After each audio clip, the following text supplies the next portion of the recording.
Cuma pakai sabun seharga Rp25.000. Nita Gunawan murka, banyak yang tak percaya. Begini kekesalan Nita Gunawan saat meyakinkan jika hanya memakai sabun wajah dengan harga murah. Nita Gunawan merupakan sosok selebgram yang saat ini tengah naik daun. Apalagi sosok Nita Gunawan belakangan ini kerap disebut-sebut memiliki hubungan spesial dengan Raffi Ahmad. Sontak saja, karir wanita kelahiran tahun 1991 ini seketika melejit.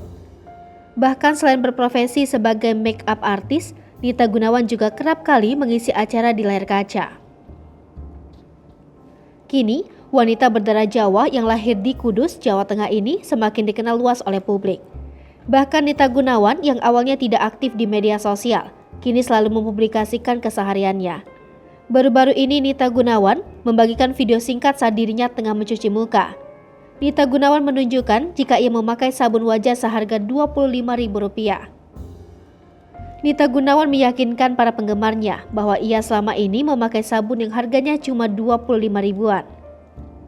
Kemudian, Nita Gunawan memperlihatkan hasil wajahnya yang dicuci menggunakan sabun Rp25.000-an tersebut. Selain mengakui jika sabun wajah yang dipakainya murah, ia juga mengatakan memakai make-up sederhana.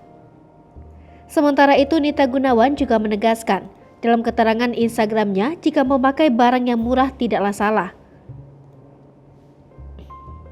Berkarir sebagai makeup artis, ternyata Nita Gunawan menempuh pendidikan di Makeup Forever Academy, Singapura, dan Peter F. Sairang Academy, Jakarta. Selain itu, Nita Gunawan juga sempat menjajal dunia model pada tahun 2021 lalu. Tak sampai di situ, Nita Gunawan juga terjun menjadi model iklan. Makeup artis yang kerap disamakan netizen dengan Agnes Mo ini juga aktif bermain media sosial terutama Instagram dan TikTok. Maka tak heran jika sosok Nita Gunawan semakin dikenal hingga membuatnya mendapat banyak tawaran iklan dan endorse.